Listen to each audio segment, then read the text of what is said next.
की, हर चीज की, सत्ता की, ताकत की, पावर की, हर चीज की मौज है, पर्याप्त मात्रा में है जिसके पास में, आज की डेट में क्या वो वर्तमान व्यवस्था को बदलाव करना चाहेगा? कोई नहीं चाहेगा। व्यवस्था को बदलाव वही चाहेगा जिसके पास अभाव है। क्या सही कह रहा हूं? गलत कह रहा हूं?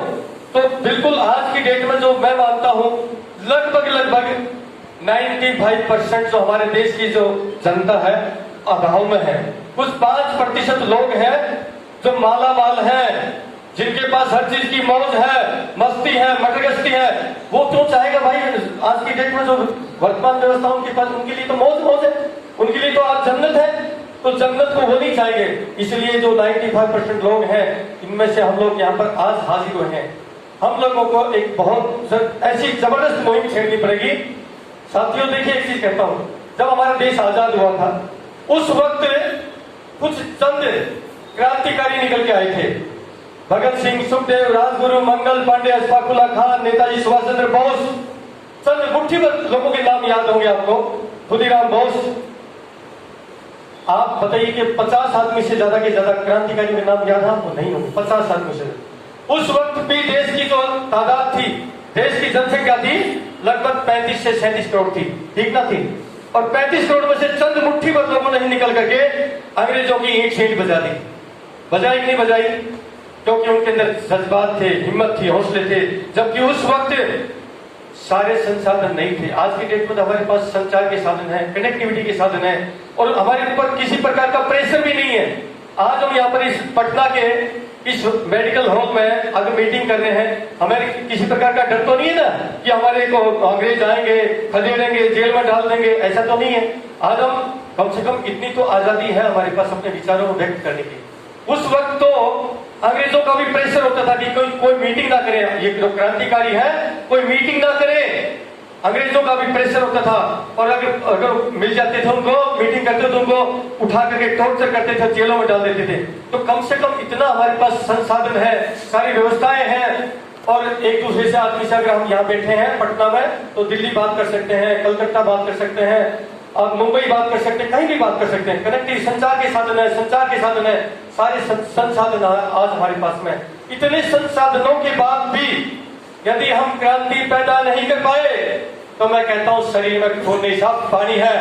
आज हमें ऐलान जंग करना पड़ेगा। भाई को मैं सलूट करता हूं, ऐसे ऐसे क्रांतिकारी जो हमारे वीर छुपे हुए हैं जगह जगह प्रदेश पर, अलग अलग स्टेटों के अंदर, ऐसे नौजवान बच्चों को निकालना पड़ेगा। तो जब देश का नौजवान जागेगा तभी देश का सिंहासन डोलता। साथियों, हमारे जैसे बूढ़े आदमी को तो कहेंगे, अगर थोड़ा सा ज्यादा चिल्ला के बोल दिए, अरे बूढ़े आदमी, मुंह में दांत नहीं, पेट में हाथ नहीं, तो फिर क्यों ज्यादा चिल्लाता, बैठ ऐसे करके बात बोला। जब ऐसे नौजवान दहाड़ेंगे, ऐसे नौजवानों की दहाड़ जब दिल्ली तक जाएगी कि सिंहासन खाली करिए, अब जनता आती है, इस प्रकार की जब बात कही जाएगी साथियों, तब एक एक व्यक्ति का रोंगटा खड़ा होगा। और जब तक रोंगटा खड़े नहीं होगा तब तक देश का नौजवान नहीं जागेगा। साथियों, आज मरी हुई लाशें घूमती है। आज मैं कहता हूं ऐसे ऐसे लोग हैं जिनको आप जगाने की बात करोगे तो अरे भैया मेरे को 50 काम है। भाई राकेश जी ने आज यहाँ पर पता नहीं कितने व्यक्तियों को बात कही होगी, लेकिन तरह तरह की जो है बहाने बना करके कि आज मेरी मां मर गई, आज मेरा पिताजी मर गया, आज मेरे को हॉस्पिटल में जाना है, इस प्रकार की बात करके और जो है कहना देकर चले गए। ऐसे व्यक्ति कभी भी देश की लड़ाई में, क्रांति में सफल नहीं होते। यहाँ पर चंद मुट्ठी पर क्रांतिकारी है, लेकिन ये क्रांतिकारी मैं ये मानता हूँ ये मोर देन सफिशिएंट है। इतने लोग तो पता नहीं तहलका मचा देंगे। अगर पटना में यहाँ इतने हैं तो दिल्ली में कितने होंगे, इसी प्रकार से कलकत्ता में कितने होंगे। ऐसे लोगों को हमें ढूंढने की जरूरत है। हीरे बिखरे हुए हैं, इन हीरों को एक माला में पिरोने की आवश्यकता है। तो मैं सही कह रहा हूँ, गलत कह रहा हूँ? साथियों, मुद्दत से मौका मिलता है, मुद्दत से मौका मिलता है, और ये मौका आज यहाँ पर मैं धन्यवाद करता हूँ राकेश भाई को, जिन्होंने यहाँ पर इन सारे साथियों को एक साथ कम से कम ऐसे, मैं तो धन्यवाद करता हूँ बार बार कि भाई ये पुरुषोत्तम बेटा है, इसकी बात पर कितनी बार मैं तारीफ करूँ इसकी उतनी कम है।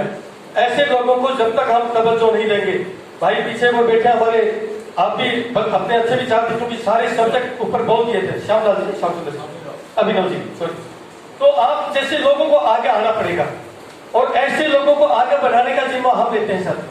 बाकी पॉलिटिकल पार्टी क्या करती है? मिसयूज करती हैं, आपका इस्तेमाल करती हैं। जब भीड़ इकट्ठी करनी होगी डंडे लाठी खाना होगा, वहां पर आप लोगों को बुलाया जाएगा और डंडे लाठी खाओ आप। जैसे आपने बताया ना कि डंडे लाठी खाने के लिए, हाथ तुलवाने के लिए किसका बेटा? किसान गरीब मजदूर का बेटा, सिर्फ उन्हीं का बेटा। आज साथियों यही हो रहा है। सेना में किसका बेटा?